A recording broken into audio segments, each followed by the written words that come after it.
Hello साथीहरू, नमस्ते है। हेर्नुहोस् होला, आज चाहिँ मैले डिनरमा है मोमो बनाएको छु। यो चाहिँ कोपी है, मैले देखाउँदै काटिसकेको थिएँ है।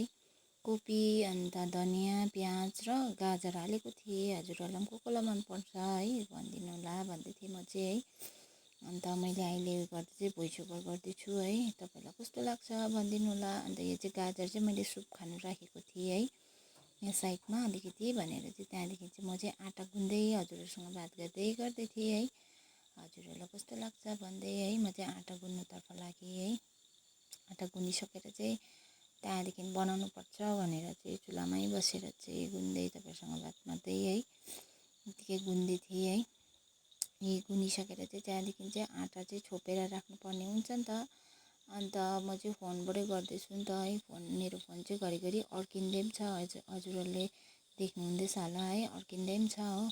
त्यहाँदेखि गुनिसकेर चाहिँ म चाहिँ त्यहाँदेखि बनाउनुतर्फ लागेँ। एक्लै बनाउँदै हो, बेल्दै गर्दा चाहिँ ढिलो हुन्छ नि त। मेरो त ढाड दुख्यो हो, बेलेकोले उयो गरेकोले हो। त्यो बानी नभएर कोही बेला त खाइ हुन्छ घरमा होइन। अन्त मेरो बुढोले चाहिँ भन्नुहुन्छ, दोकान थाप्यो भने चाहिँ कसरी थाप्नु होला है, यस्तो ढिलो भन्छ नि त। अन्त मैले चाहिँ तपाईँहरूलाई देखाउँदै पहिला चाहिँ बेले त्यहाँदेखि चाहिँ बनाएँ हो। बनाउँदै गऱ्यो भने चाहिँ छिटो हुन्छ नि त। अन्त एक्लै बेल्दै एक्लै उयो गऱ्यो भने त ढिलो हुन्छ हो। तर पनि म अलिकति ढिलो छु हो। साथीहरू हेर्नुहोस् त, यी बनाउँदै तपाईँहरूसँग बात मार्दै गर्दै थिएँ है। नानी चाहिँ आउँदै मामा भन्दै गर्दै थियो छेउमा चाहिँ हो, मलाई डिस्टर्ब गर्दै है। म चाहिँ आम्माम तत्तेर चाहिँ आगोको छेउमा बसेर चाहिँ आम्माम डरलाग्दो पोलिरहेको थियो। साइडबाट चाहिँ हेर्नुहोस् त, एकपट्टि आगो भएर एकपट्टि उयो भएर गरमले चाहिँ सलक्कै भएर त्यहीमाथि कालो भेस्ट लगाएको थिएँ। आम्माम कालो भेस्ट लाउँदा चाहिँ सलक्कै भएको गरम भएर हो। साथीहरू पनि कसलाई मनपर्छ सब्जी मोमो है।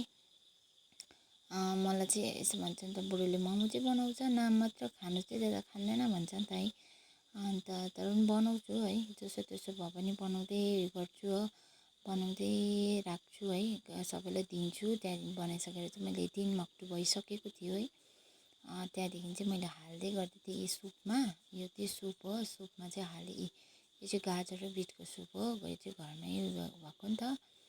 अन्त यो समयमा चाहिँ मोमो खानु मजा आउँछ, कोपी बाँधेको थियो नि त, त्यही भएर हो साथीहरू। अन्त सुप पनि मिठो भएको थियो। अन्त यो ब्लड कम्ती हुने झन् खानुपर्छ भन्दै थियो नि त। अन्त बिटको सुप ज्यादा खानुपर्छ भन्नुहुँदै थियो नि त।